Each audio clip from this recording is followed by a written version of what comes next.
Assalamualaikum warahmatullahi wabarakatuh, Mama and friends. Walaikum assalam warahmatullahi wabarakatuh, Shahnawaz and friends. What are we going to be reading today?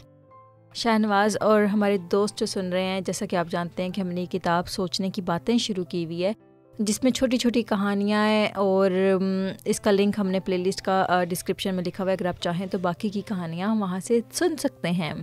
वाह, अच्छा जी। अच्छा, तो शाहनवाज शुरू करें आज की कहानी। हाँ जी। बिस्मिल्लाहिर्रहमानिर्रहीम। नजूम की हकीकत, एक अहमदी नजूमी का वाक़या। नजूम कहते हैं स्टार्स को, जो अल्लाह मियां ने स्टार्स बनाए हुए हैं ना, तो दुनिया में कुछ लोग ऐसे हैं जो कि स्टार्स के से रिलेट करते हैं इंसान की लक को, कि अच्छा कौन सा सितारा कहाँ पर होगा तो इंसान कोई काम करेगा तो वो उसका जो रिज़ल्ट होगा वो अच्छा निकलेगा या फिर ख़राब निकलेगा, तो उससे इंसान की जो लक है उसको रिलेट करते हैं। अच्छा जी। लेकिन हम मुस्लिम्स जो हैं वो उस पर बिलीव नहीं करते हैं। हम ये समझते हैं कि हर चीज़ जो है वो अल्लाह ताला के हाथ में, और अल्लाह ताला के अलावा दुनिया में कोई भी ऐसा इंसान या ऐसी चीज़ नहीं है जो कि एग्जैक्ट गैब का इल्म जानती हो। हजूर फरमा रहे हैं कि दुनिया में जो कुछ भी होता है सब कुछ अल्लाह ताला के मंशा और उसके कानून के मुताबिक होता है। कानून कहते हैं लॉ, यानी कि अल्लाह मियां का जो लॉ ऑफ नेचर है उसके अकॉर्डिंगली सब कुछ होता है। ये ख्याल कि सितारों की गर्दिश से इंसान आइंदा के हालात मालूम कर सकता है कतई तौर पर गलत है, और लाहौर वालों ने इसका अंदाज़ा भी लगा लिया। हजूर फरमा रहे हैं कि पता है जो स्टार्स की गर्दिश का मतलब होता है कि जिस तरह से स्टार्स मूव करते हैं स्काई में, उससे बाज़ ऐसे रिलीजन है जो कि उससे अंदाज़ा लगाते हैं कि किस तरह से क्या हालात होंगे आइंदा। मगर मुश्किल ये है कि वो लोग जो दीन से पूरी वाकफियत नहीं रखते इस किस्म की गलत फहमियों में अमूमन मुब्तला रहते हैं। और मुनज्जम भी बड़ी आसानी से कह देता है मीनार के ना होने की वजह से मुझे सितारों की गर्दिश मालूम करने में गलती लग गई है। यही हाल रमालों, ज्योतिषियों और पामिस्टों का होता है। फिर आगे हजूर फरमाते हैं कि मेरे पास एक दफ़ा एक अहमदी नजूमी आया और उसने कहा कि मैं आपको कुछ करतब दिखाना चाहता हूँ, यानी कि मैं आपको कुछ मैजिक दिखाना चाहता हूँ। तो मैंने उसको कहा, यानी कि हजूर फरमाते हैं कि मैंने उसको कहा कि मैं इसको समझता तो लग़वी हूँ, यानी कि मैं इसको बेकार समझता हूँ, मगर तुम्हारी ख्वाहिश है तो तुम दिखा दो। अब वो बंदा अहमदी भी था और उसने कहा कि मुझे ये ट्रिक आता है, मुझे ये मैजिक आता है कि मैं आपको कुछ चीज़ें बता सकता हूँ।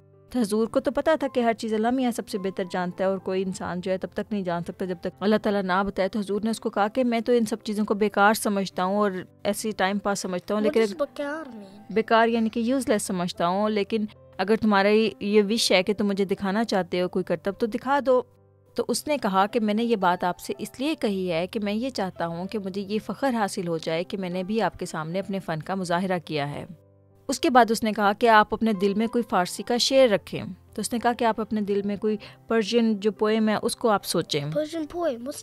पर्शियन एक डिफरेंट लैंग्वेज है ना, तो उसने हजूर से कहा कि आप कोई पर्शियन का कोई शेर, कोई पोइट का जो पर्शियन जो पोइट्री है उसको आप सोचें और फिर मैं आपको बता दूंगा कि आपने कौन सा शेर सोचा है। तो हजूर फरमाते हैं कि मैंने फ़ारसी नहीं पढ़ी हुई थी, यानी कि मुझे तो पर्शियन आती ही नहीं थी, क्योंकि हमारे ये उस्ताद ये समझते थे कि फ़ारसी की तालीम से अरबी को नुकसान पहुँचता है। को मसनवी, रूमी वगैरह तो मैंने पढ़ी हैं, मगर फ़ारसी की बाकायदा तालीम मैंने हासिल नहीं की, और ऐसे आदमी को अमूमन मारूफ शेर ही याद होते हैं। बहरहाल हजूर ने कहा कि मैंने अपने दिल में सोचा कि करीमा बे बख्शाए बरहाल माम के हस्तम असीर कुंद हवा।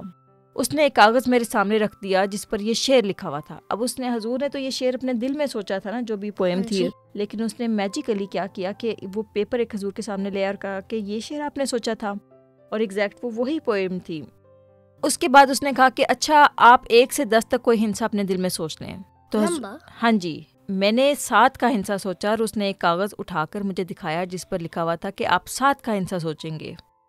फिर कहने लगा कि अच्छा आप अपनी पीठ पर से कपड़ा हटाएं। उसने कहा कि अच्छा आप अपनी बैक पर से अपनी शर्ट को हटाएं, आपके दाएं तरफ आपकी बॉडी के जो दायां शोल्डर है उसके नीचे कहीं पर एक मोल होगा।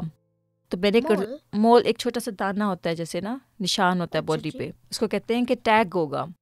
तो मैंने कुर्ता उठाया तो वहाँ मस्सा मौजूद था। मैंने कहा तुम्हारी पहली 2 चालाकियाँ तो मुझे मालूम हो गईं, तुम ये बताओ कि तुमने ये कैसे पता लगाया कि मेरे जिस्म के दाएं तरफ एक मस्सा है। उसने कहा कि हमारी रावल कौम इस फ़न में बहुत मशहूर है। उसने कहा कि हमारा जो काम है, जो मैं ये करता हूँ, जो लोगों को बताता हूँ चीज़ें मैजिकली, ये एक ट्रिक्स हैं जो कि बहुत ज़्यादा फेमस हैं हमारे लोगों में। और उसने कहा कि उसने बड़ी कसरत से इंसानी जिस्मों को देखा हुआ है और एक लंबे मुशाहिदे के बाद वो इस नतीजे पर पहुंची है, यानी कि उसकी जो कौम है کہ 80% لوگوں کی کمر کے دائیں طرف کوئی نہ کوئی مسا ضرور ہوتا ہے. یعنی کہ 80% لوگ ایسے ہوتے ہیں جن کی باڈی کے رائٹ سائڈ پر کوئی نہ کوئی ٹیگ ایسے باڈی پر بیک پر لگا ہوتا ہے. اگر 3-4 آدمیوں کو یہ بات بتائی جائے اور 3-4 آدمیوں کے بسیں نکل آئیں اور چوتھے کے نہ نکلیں تو عام طور پر یہ لوگ یہ خیال کرتے ہیں کہ ہم سے کوئی حسابی کتابی غلطی ہوئی ہے اور وہ ہمارے علم پر شبہ نہیں کرتے. اب موسٹلی لوگوں کے شاہ نواز ایسے ہوتا ہے کہ باڈی کے رائٹ سائڈ پر بیک پر ایک چھوٹا سا کوئی نہ کوئی نشان ہوتا ہے یا ٹیگ ہوتا ہے, تو وہ اگر کسی کے نہ تو وہ ایسی رینڈملی کہہ دیتے ہیں کہ تمہاری باڈی کے رائٹ سائڈ پر یہ ٹیگ لگا ہوا ہے, اور اگر کسی کے نہ نکلے تو کہتے ہیں اوہو ہم سے تو غلطی ہو گئی, کچھ نہ کچھ غلطی ہوئی ہے ہمیں حساب کتاب لگانے میں, ورنہ نارملی ہم ہمیشہ صحیح جواب بتاتے ہیں. پھر حضور آگے بتاتے ہیں کہ ان دنوں قادیان میں ایک اہل حدیث لیڈر آئے ہوئے تھے, وہ مجھ سے ملنے کے لیے آئے تو اتفاقاً ان سے بھی اس بات کا ذکر آ گیا. کہنے لگے ان لوگوں کو کوئی علم نہیں آتا, محض ارڑپو ہوتے ہیں. لیکن میں بھی یہی چاہتا ہوں کہ اس شخص کو دیکھوں, وہ اب کی دفعہ آئے تو اسے میرے پاس ضرور بھجوا دیں. وہ قادیان کے قریب ہی ایک گاؤں کا رہنے والا تھا. اتفاق سے دوسرے تیسرے دن پھر آ گیا اور میں نے اسے انہی اہل حدیث مولوی صاحب کے پاس بھجوا دیا. 1.5 گھنٹہ کے بعد وہ میرے پاس دوڑتے ہوئے آئے اور کہنے لگے یہ تو معجزہ ہے, معجزہ یعنی کہ میریکل ہے یہ تو. اس نے جتنی باتیں بتائیں وہ ساری کی ساری صحیح تھیں. معلوم ہوتا ہے کہ اسے غیب کا علم آتا ہے. آپ غیب یعنی کہ ایسا علم آتا ہے جو کہ صرف اللہ میاں کو پتا ہو. غیب کا مطلب ہوتا ہے ایبسنٹ, کہ جو ہمارے سامنے نہ ہو. آپ اسے کہیں کہ کسی طرح یہ علم مجھے سکھا دے. میں نے ہنس کر کہا تم اہل حدیث ہو اور جانتے ہو کہ خدا تعالیٰ کے سوا کوئی علم غیب نہیں, پھر یہ کیسی باتیں کرتے ہو؟ پھر میں نے انہیں کہا کہ ایک دفعہ تو اس نے باتیں دریافت کر لیں, اب ابو سے کہو کہ وہ مجھ سے پھر وہ 2 باتیں دریافت کر کے دیکھے. میں نے خود بھی اسے کہا مگر وہ اس کے لیے تیار نہیں ہوا. جس چیز کا مجھ پر اثر تھا وہ صرف یہ تھی کہ اسے مسئلے کا کس طرح پتہ چل گیا. اس کے متعلق اس نے بتایا کہ ہماری قوم کے لوگ ساری جگہ پھرتے رہتے ہیں, وہ انڈونیشیا اور جاپان تک بھی جاتے ہیں. انہوں نے انسانی جسموں کو کثرت کے ساتھ دیکھنے کے بعد بعض نتائج قائم کیے ہوئے ہیں جو عموماً 70-80% صحیح نکلتے ہیں. جیسے انشورنس والوں نے اندازے لگائے ہوئے ہیں کہ اتنے آدمی بیمہ کرائیں تو ان میں سے اتنے مرتے ہیں اور اتنے زندہ رہتے ہیں. اچھا جی, and just to say, you don't say Japan like Japan, you say Japan.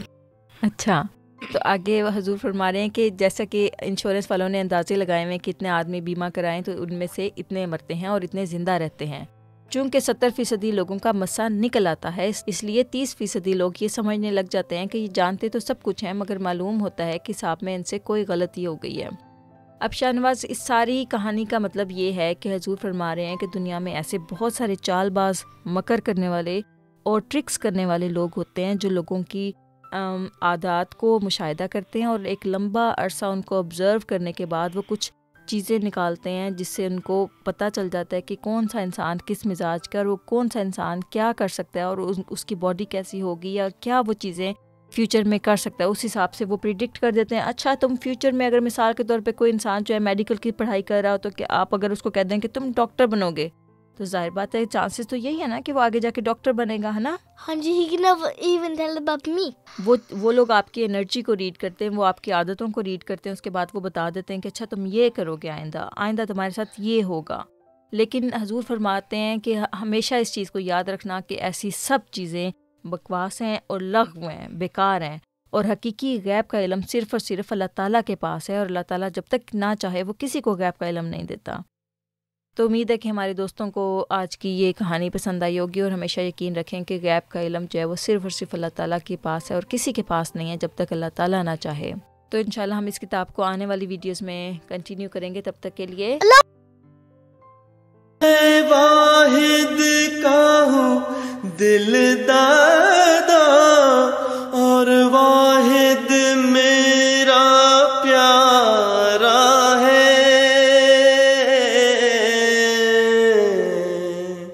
اور واحد میرا پیارا ہے. گر تو بھی واحد بن جائے تو میں